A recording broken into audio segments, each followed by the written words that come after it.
कहते हैं दुनिया में मन सबसे शक्तिशाली चीज होती है। अगर किसी चीज को तुम पूरे मन से चाहो तो तुम उसे हासिल कर सकते हो। ये मैं नहीं कहता, ये सभी महापुरुषों का कहना है। लेकिन अगर ये सत्य है, ये सच है, तो जो हम अपने मन में चाहते हैं वो हमें हासिल क्यों नहीं होता। कोई भी इंसान अपने मन में दुख तो नहीं चाहेगा, लेकिन फिर भी वो दुखी रहता है। हर इंसान अपने मन से तो कामयाब होना चाहता है, पैसा कमाना चाहता है, लेकिन फिर भी वो कामयाब नहीं होता। भला ऐसा दुनिया में कौन इंसान होगा जो अपने मन में ये कहेगा कि मैं ना कामयाब रहूं या पैसा ना कमाऊं। सोचने वाली बात है। इसमें दो चीजें निकल के सामने आती है।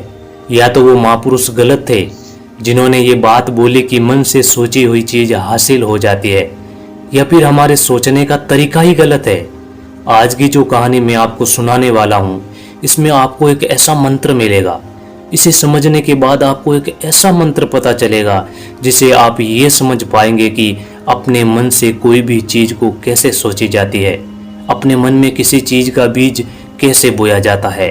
ये इस कहानी से आपको अच्छी तरह से समझ में आ जाएगा, और इससे आपको ये भी समझ में आ जाएगा कि लॉ ऑफ अट्रैक्शन कैसे काम करता है। कहानी छोटी सी है लेकिन बात बहुत गहरी है। इससे पहले कि आप इस कहानी में खो जाएं, चैनल को सब्सक्राइब जरूर कर लें। तो चलिए शुरू करते हैं। एक बार की बात है, एक आदमी ने जीवन में बहुत दुख थे। वो जो भी काम करता उस बेचारे का काम पूरा ही नहीं होता। घर में आता तो घर में कलेश बना रहता, किसी से मदद मांगता तो कोई मदद नहीं करता। ऐसा लगता था कि चारों ओर से दुखों का पहाड़ उसी पर टूट पड़ा है। उसे समझ नहीं आ रहा था कि मैं दुखों से पार कैसे पाऊं। वो दिन रात यही सोचता रहता था कि अपने दुखों से छुटकारा कैसे पाना है। इसी कारण से वो आदमी सही से सो नहीं पाता था। उसकी आंखों के नीचे बड़े बड़े काले घेरे बन गए थे, जो इस बात का प्रतीक था कि वो आदमी अपने जीवन में कितना दुखी है, कितना चिंतित है। कभी कभी तो उसके मन में आत्महत्या करने के ख्याल भी आते थे, लेकिन अपने परिवार की चिंता करके वो ये कदम नहीं उठा पाता था। इतना दुखी हो गया था। एक बार उसने ये निर्णय लिया कि वो इस दुखों से छुटकारा पाकर रहेगा। इसके लिए चाहे उसे कितनी भी मेहनत करनी पड़े, कुछ भी करना पड़े, लेकिन इस दुखों से छुटकारा हासिल करके रहेगा। ऐसे ही एक दिन उसने अपने मित्र से पूछा कि मैं अपने जीवन को कैसे सुधारूं। उसके मित्र ने बताया कि तुम किसी बाबा के पास जाओ। बाबाओं के पास ऐसा मंत्र होता है जिससे सारे दुख मिट जाते हैं, जीवन खुशियों से भर जाता है और धन संपदा भी हासिल होती है। तुम किसी ऐसे बाबा को ढूंढ लो, बस तुम्हारा काम हो जाएगा। उस आदमी के मन में ये बात पूरी तरह से पक्की बैठ गई कि कोई बाबा ही मेरा दुख दूर कर सकता है, और इसलिए उसे किसी भी बाबा के बारे में पता चलता तो उस बाबा के पास पहुंच जाता और उस बाबा को अपनी समस्या बताता और उसके समाधान पूछता, और बाबा को कहता कि मैं कुछ भी करने के लिए तैयार हूं, लेकिन मेरी इन समस्याओं से छुटकारा दिला दीजिए। आप जो चाहेंगे मैं करूंगा, जो चाहेंगे मैं आपको दूंगा। बाबा उसे कुछ टोना टोटका करने के लिए कहते और बदले में कुछ दान दक्षिणा ले लेते, और बाबा कहते कि ये टोना टोटका करने के बाद तुम्हारे घर में सुख शांति बनी रहेगी, बस इस टोटके को पूरी विधि के साथ करना। वह आदमी घर लौटकर पूरी विधि के साथ टोने टोटके करने लगा, लेकिन बहुत टोने टोटके करने के बाद भी उसके जीवन में कुछ भी बदलाव नहीं आया। उसका जीवन और ज्यादा दुखी हो गया। जो भी बाबा उसे टोना टोटका करने कहता वो उसे कुछ दान दक्षिणा लेता, जिससे उसका धन भी धीरे धीरे खत्म हो रहा था। इससे उसके जीवन में दुख और ज्यादा बढ़ गए। तब उसे लगा कि बाबाओं के पास जाने से तो मेरे जीवन में और ज्यादा दुख आ रहे हैं, तो अब मुझे क्या करना चाहिए? बाबाओं के पास जाऊं या ना जाऊं? उसे किसी ने बताया कि तुम अपने घर में किसी पंडित को बुलाकर हवन करवा लो। हवन होगा, घर शुद्ध होगा, कोई भी बुरी ऊर्जा होगी तो घर से बाहर चली जाएगी। किसी पंडित को बुलाकर पूरी विधि विधान से मंत्रोच्चारण कराओ और हवन कराओ, जिससे घर में सुख शांति आ जाए। उस आदमी के मन में अब ये बात बैठ गई कि उसने एक पंडित को अपने घर बुलाकर हवन करवा दिया। हवन अच्छी तरह से संपन्न हुआ। बदले में पंडित ने भी अच्छी दान दक्षिणा ली और उसके बाद वहां से विदा हो गए। लेकिन कुछ दिनों बाद उस आदमी को महसूस हुआ कि उसके जीवन में अभी भी कोई बदलाव नहीं आया है। वह आदमी पूरी तरह से दुखी हो गया और ज्यादा परेशान हो गया। अब तो उसे लगने लगा कि मेरे जीवन में दुख कभी खत्म ही नहीं होंगे, और ये सोच सोच कर उस आदमी का बुरा हाल हो गया था। फिर एक दिन उसे अपने मित्र से एक ऐसे बाबा के बारे में पता चला जो समाधान बताने के लिए कोई दान दक्षिणा नहीं लेते थे। उस आदमी को लगा कि बाबा दूसरे बाबाओं की तरह नहीं होंगे, क्योंकि वो दान दक्षिणा तो नहीं ले रहे हैं। अगर दान दक्षिणा ही नहीं लेते तो जरूर कोई सिद्ध बाबा होगा। और ये सोचकर उस बाबा के पास पहुंच जाता है। वो आदमी वहां पहुंचता है तो वो बाबा ध्यान में बैठे थे।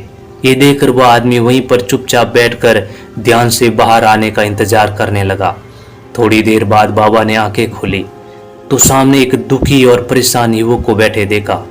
उसकी आंखों के नीचे काले घेरे देखते ही समझ गया कि वह आदमी अपने जीवन में कितना परेशान है। उसे संबोधित करते हुए बाबा ने पूछा कि बच्चा, क्या चाहते हो? बाबा के पास क्या लेने आए हो? उस आदमी ने कहा कि बाबा, मैं अपने जीवन में बहुत परेशान हूँ। मैं अपने दुखों को दूर करने के लिए बहुत सारे रास्ते अपनाए, हर वो तरकीब करके देखी जो किसी बाबा ने मुझे बताई, और वो काम किया जो किसी ने करवाने को कहा, लेकिन मेरे जीवन में दुखों में कोई कमी नहीं आई। बाबा, इसके विपरीत मेरे जीवन में दुखों में बढ़ोतरी हो गई। मुझे समझ नहीं आ रहा है कि मैं क्या करूं। कभी कभी तो मैं आत्महत्या करने की सोचता हूं, लेकिन अपने परिवार की सोच कर ये कदम नहीं उठा पाता हूं। मैंने आपके बारे में बहुत सुना है बाबा, मैं बहुत उम्मीद लेकर आया हूँ। कृपया करके मुझे कोई ऐसा मार्ग, ऐसा मंत्र बता दीजिए जिससे मुझे अपने दुखों से छुटकारा मिल जाए। मैं अपने दुखों से छुटकारा पाने के लिए कुछ भी करने को तैयार हूँ। आप मुझे कोई भी रास्ता बताए, चाहे वो रास्ता कितना भी कठिन क्यों ना हो, मैं उसको पार करके रहूँगा। बाबा ने महसूस किया कि वो आदमी सच में बहुत परेशान है। बाबा ने उसकी बात सुनकर कहा कि बच्चा, दुखों को दूर करने के लिए मंत्र ऐसे ही नहीं मिलते। मंत्र पाने के लिए कुछ करना पड़ता है। तुम कुछ कर सकते हो।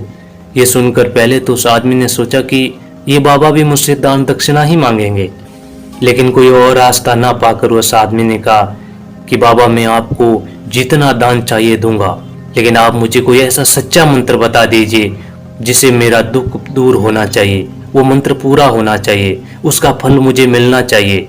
इसके बाद मैं आपको जो भी दान दक्षिणा आप चाहते हो मैं दे दूंगा। बाबा ने कहा कि दान दक्षिणा तो बहुत छोटी चीज है, मुझे वो नहीं चाहिए।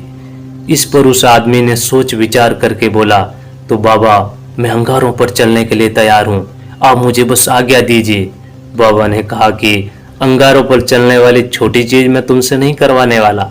मैं तुमसे जो करवाने वाला हूँ वो बहुत कठिन मंत्र है, उसे पूरा कर पाओगे? आदमी ने कहा कि बाबा, आप मुझे बताइए तो सही, मुझे करना क्या होगा? मैं कुछ भी करने के लिए तैयार हूँ। उस पर बाबा ने उसे कहा कि यहाँ से जब तुम अपने घर जाओ तो रास्ते में अपने मन में एक ही बात सोचते जाना कि मैं सुखी हूँ, मैं सुखी हूँ, मैं सुखी हूँ। बार बार अपने मन में यही बात दोहरानी है, लेकिन याद रहे ये बात जुबान पर नहीं आनी चाहिए, ये सिर्फ मन में दोहराना है। ये सुनकर वह आदमी बोला, बाबा, बस इतनी सी बात, ये तो मैं चुटकी बजा के कर लूंगा, लेकिन इससे होगा क्या बाबा? बाबा बोले कि इस मंत्र को करके देखो। वैसे भी तुमने बहुत बाबाओं के मंत्र किए हैं, तो इस मंत्र को भी करके देख लो। उस आदमी ने सोचा कि बाबा कुछ दान दक्षिणा तो ले नहीं रहे, ये छोटा सा मंत्र है, इसे तो मैं कर ही लूंगा। वो बोला, ठीक है बाबा, ये मंत्र जरूर करूंगा। वो आदमी ये कहकर वहां से उठकर चलने लगा, लेकिन जैसे ही वो चलने लगा, पीछे से बाबा ने बोला, बच्चा, एक बार याद रखना, जब तुम्हें मंत्र अपने मन में दोहरा रहे हो तो तुम्हारे मन में बंदर के विचार नहीं आने चाहिए, बंदर के ख्याल नहीं आने चाहिए, नहीं तो ये मंत्र सिद्ध नहीं होगा। वह आदमी बोला, मुझे तो आज तक बंदर का कोई विचार नहीं आया, तो अब क्यों आएगा? आप चिंता मत करिए बाबा, मैं बस मन में यही सोचता रहूंगा, मैं सुखी हूँ, मैं सुखी हूँ। इसके अलावा बंदर का कोई विचार मेरे मन में नहीं आएगा। ये कहकर वो आदमी वहां से चल दिया। वो अपने मन में मैं सुखी हूँ, मैं सुखी हूँ ये दोहराता हुआ थोड़ी ही दूर चला कि उसके मन में अचानक से बंदर का ख्याल आया। बंदर का ख्याल एक बार आया और चला भी गया, लेकिन उस आदमी ने सोचा कि आज तक तो मुझे बंदर का कोई विचार नहीं आया, बंदर का विचार क्यों आ रहा है? और ऐसे करके उस आदमी ने बंदर के विचार को पकड़ लिया। वो भूल गया कि मुझे क्या मंत्र दोहराना है। वो बंदर के बारे में सोचने लगा। थोड़ी देर बाद उसे फिर होश आया तो वो फिर से अपने मंत्र को दोहराने लगा, लेकिन अचानक से उसके सामने एक बंदर दिखाई दे दिया। ये देखकर उसके मन में फिर से बंदर का विचार उठ गया। वो अपने अंदर से विचार को बाहर निकालना चाहता था कि मेरे अंदर से किसी भी तरह बंदर का विचार ना आए, लेकिन उसे तो सामने बंदर ही दिखाई दे गया। ऐसे ही जहदोजहद करते करते वह अपने घर पहुंचा। घर पहुंचकर अपनी पत्नी को कहा, बंदरिया मुझे खाने में बंदर परोस दो। जब उसको एहसास हुआ कि उसने क्या बोल दिया, वो अपने बाल नोचने लगा। वो दीवारों पर सर मारने लगा कि आज तक मुझे बंदर का कोई विचार नहीं आया और आज मुझे ये क्या हो रहा है कि मुझे हर जगह बंदर ही बंदर नजर आ रहे हैं। ये कैसी माया है। ये सोच सोच कर वो आदमी रात भर सो नहीं पाया। रात भर करवटें बदलता रहा और सुबह उठकर सीधा बाबा के पास पहुंच गया और उसके चरणों में गिर पड़ा। बोला, बाबा पता नहीं क्या चमत्कार हो रहा है। आज तक मुझे बंदर का कोई विचार नहीं आया, लेकिन कल से जब से आपने मुझसे कहा कि बंदर का विचार नहीं आना चाहिए, तब से मुझे हर जगह बंदर ही नजर आ रहे हैं। उस आदमी ने कहा कि बाबा मुझे तो आपके पीछे भी पेड़ पर बैठे बंदर खेलते हुए दिखाई दे रहे हैं। ये क्या हो रहा है। बाबा ये सुनकर हंसने लगे। बच्चा, मन का जाल एक ऐसा जाल है जिसे समझ पाना इतना आसान नहीं है। बंदर तो तुम्हारे रास्ते में पहले भी आते हैं। जब तुम मेरे पास आए थे तो उन्हीं पेड़ों पर ये बंदर घूम रहे थे, लेकिन तब तुम्हारे ध्यान में ये बंदर नहीं था। अब तुम्हारे ध्यान में सिर्फ अपने दुख थे। बाबा ने उसे बताया कि बच्चा, हम किस चीज से भी दूर भागना चाहते हैं, वो चीज हमारे मन में बहुत गहरे प्रवेश हो जाती है। वो हमारे अंतर मन में समा जाती है। असल में हम जिस भी चीज से छुटकारा पाना चाहते हैं वो हमारे साथ बहुत गहरे से जुड़ी हुई होती है। हम जितना छुटकारा पाना चाहते हैं इतनी ही वो गहरी हमारे मन में बैठती चली जाती है और आखिरकार वो हमारे अंतर मन में छा जाती है। ऊपर से तो हम चाहते हैं खुशी हो के मैं खुशी हूँ, मैं खुशी हूँ, हमारे होठों पर भी यही बोलते हैं, लेकिन हमारे मन में दुख समाये होते हैं। हमारे विचारों में, हमारे मन में दुख होता है। इसलिए अपनी जुबान से बाहर बाहर बोलने से सुखी हूँ नहीं होते भाई। तब तक तुम्हारे मंत्र तुम्हारे अंतर मन में प्रवेश नहीं होगा, तब तक ये मंत्र काम नहीं करेगा। इस पर उस आदमी ने पूछा कि बाबा लेकिन ये मंत्र हमारे अंतर मन में प्रविष्ट कैसे होगा। ये सुनकर बाबा ने कहा कि बच्चा, अपने दुखों से लड़ना बंद कर दो। जब तक तुम अपने दुखों को दूर करने की सोचते रहोगे वह तुमसे चिपके रहेंगे, तब तक वह तुम्हारे अंतर मन में अपना राज जमाए बैठे रहेंगे। और जिस दिन तुम दुखों के बारे में सोचना ही छोड़ दोगे, उन दुखों से छुटकारा पाना ही नहीं चाहोगे, उस दिन से तुम्हारे जीवन में दुख गायब हो जाएंगे। क्योंकि किसी भी चीज़ से छुटकारा पाने के लिए हमें उस चीज़ के बारे में सोचना पड़ता है, और हम जितना ही उस चीज़ के बारे में सोचते हैं उतनी ही गहरी हमारे मन में प्रवेश करती चली जाती है। हम अधिकतर समय दुखों के बारे में सोचते रहते हैं, वो दुख हमारे अंतर मन में प्रविष्ट हो जाते हैं और हमें एहसास भी नहीं होता। इसलिए तुम दुखों से छुटकारा पाना चाहते हो, उन दुखों से छुटकारा पाने के बारे में सोचना छोड़ दो। दुखों से छुटकारा अपने आप मिल जाएगा। अक्सर आदमी धूम्रपान छोड़ना चाहता है, शराब छोड़ना चाहता है, लेकिन जब शाम को वो लौटता है तो नशे में चूर होता है। ऐसा क्यों होता है कि जो हम सोच रहे हैं वो पूरा ही नहीं हो पा रहा है।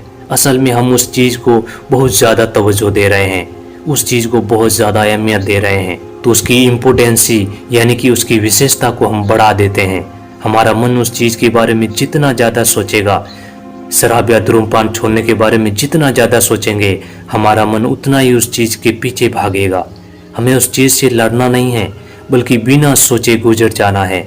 और अगर इस मंत्र को हम समझ लेते हैं तो हम अपने जीवन में जो भी चाहते हैं वो अपने अंतर मन में डाल सकते हैं। और एक बार लक्ष्य हमारे अंतर मन में बैठ जाए, उसे पाने में कोई समस्या नहीं आएगी। अपने जीवन में हर कोई वो कामयाब हो सकता है जो अपने लक्ष्य को अपने अंतर मन में डाल दे। तो दोस्तों, कैसी लगी आपको ये कहानी हमें कमेंट सेक्शन में ज़रूर बताना। अच्छी लगी हो तो चैनल को सब्सक्राइब करना ना भूलें। मिलते हैं अगली कहानी में, तब तक के लिए अपना ख्याल रखें।